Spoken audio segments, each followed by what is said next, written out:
Hello សួស្តីអ្នកនាងស្វាគមន៍មកកាន់ SI Gaming ហើយវីដេអូមួយហ្នឹងខ្ញុំធ្វើការមកប្រាប់ពី setting មួយចំនួនដែល player អាចយើងត្បូងគួរតែ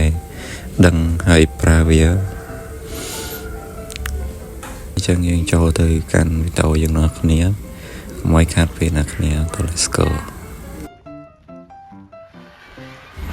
អញ្ចឹង setting ទី1ដែលអ្នកគ្នាគួរតែបើកនោះគឺ difficulty level ចំពោះ difficulty level ហ្នឹងយើងបើកវាឲ្យកប់មកដើម្បីឲ្យសត្វដែល spawn លើ map យើងហ្នឹងគឺវា level ធំអ្នកគ្នាអញ្ចឹងយើងបើកវាឲ្យកប់មកហើយហ្នឹងហើយបន្តមកទៀតគឺ Dynamic ហ្នឹងយើងបើយើងពីដំបងយើងដាក់វាឲ្យតិចទៅដើម្បីកុំឲ្យសត្វវាយយើងនឹងឈឺបើយើងដាក់ច្រើនសត្វវាយយើងហត់តែឈឺអ្នកគ្នាអញ្ចឹងយើងដាក់វាបន្តិចចឹងមកដាក់វាថា0ចុចអីចឹងទៅបានហើយ player damage ក៏ដូចគ្នាអាហ្នឹង damage របស់ character យើងបើយើងបើកច្រើនទៅយើងវាយយើងឈឺចឹងទៅអ្នកគ្នាបើយើងបើកតិចយើងវាយអត់សូវឈឺយើងលេងដំបងឬក៏មិនឲ្យដាក់ឲ្យកប់ទៅអ្នកគ្នាតែខ្ញុំដាក់ទៅទាំងមួយទេហើយសំខាន់ជាងគេនេះអ្នកគ្នា player resistance អានេះយើងបិទវាទៅបើយើងអត់ចង់ឲ្យសត្វវាយយើងឈឺហើយធ្លាក់ពីលើកម្ពស់អីអត់ងាប់អ្នកគ្នានេះដូចអ្នកឃើញចឹងខ្ញុំលោតទៅហើយគឺយើងអត់អស់ឈាមទេយើងបិទអាហ្នឹងទៅដល់ពេលយើងធ្លាក់ពីកន្លែងខ្ពស់អីវាអត់អស់ឈាមហើយសត្វវាយយើងអីក៏វាយអត់ចូលវាអត់ឈឺដែរអ្នកគ្នានេះអ្នកគ្នាឃើញវាវាយអត់ចូលទេនេះថារីស្ដាច់វាយឈឺតែវាវាយខ្ញុំអត់ចូលទេតែសារតែយើងបិទតែបើអ្នកគ្នាចង់កុំឲ្យវា easy លេងពេកអ្នកគ្នាចង់ដូចបិទបើកវាបន្តិចទៅបើកវាមួយអញ្ចឹងទៅបើឲ្យវាដូចបិទយើងលេង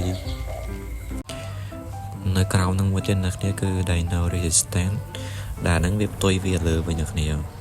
វាឲ្យចំពោះសត្វវិញបើយើងបើកវាឲ្យកប់ទៅសត្វយើងបែរជាវាយឈឺវិញបើយើងបិទសត្វយើងវាយអត់សូវឈឺទេអ្នកគ្នានេះអ្នកគ្នាដូចឃើញអញ្ចឹងកាណូយូទីអីដាក់ទៅពីដៃងាប់បាត់ហើយអញ្ចឹងវាសត្វយើងវាយនឹងឈឺអ្នកគ្នាហើយយើងបើកឲ្យកាន់តែច្រើនសត្វយើងវាយអត់ទៅឈឺហើយបន្តមកlayer character water ហើយនឹង food ហ្នឹងពីរហ្នឹងវាដូចគ្នាអ្នកគ្នាមកគាត់ទៅចង់កុំឲ្យវាឃ្លានទឹកឬក៏ឃ្លានអាហារអីយើងបិទវាចោលទៅតែបើចង់ឲ្យឃ្លានដូចមនុស្សពិតៗយើងបើកបន្តិចអញ្ចឹងទៅហើយតមកទៀតគឺ Dino Generator Food អាហ្នឹងគឺសំខាន់មែនតើបើយើងចង់ថែមសត្វលឿនអីយើងត្រូវបើកវាឲ្យកប់នៅគ្នានៅពេលដែលយើងបើកវាឲ្យកប់ហើយដែល Dino ដែលយើងថែមហ្នឹងវានឹងធ្លាក់ food លឿនអញ្ចឹងទៅយើងក៏ថែមបានលឿនដែរនៅគ្នាហើយដល់ពេលដែលយើងបើកវាមិនថាបើក100អាហ្នឹងបើកតែពេលថែមទៅបានហើយនៅគ្នា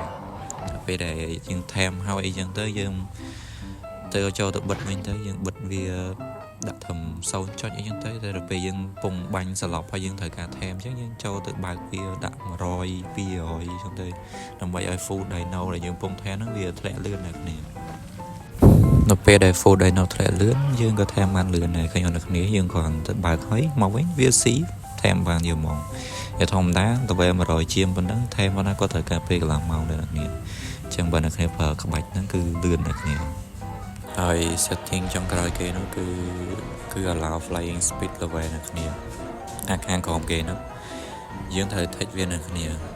បើយើងអត់ touch វាទេបើន័យថាពេលដែលសត្វយើង up level ទៅវាអត់ឲ្យ up យើងអាកន្លែង speed ទេអ្នកគ្នា speed ហោះអញ្ចឹងយើង touch អាហ្នឹងមកឃើញ touch ហើយវានឹងបើកឲ្យយើង up speed សត្វហោះយើងអ្នកគ្នាវាហោះកាន់តែលឿនយើង up អីចឹងទៅហើយដល់ពេលយើងបិទវិញអ្នកគ្នាជំរឿ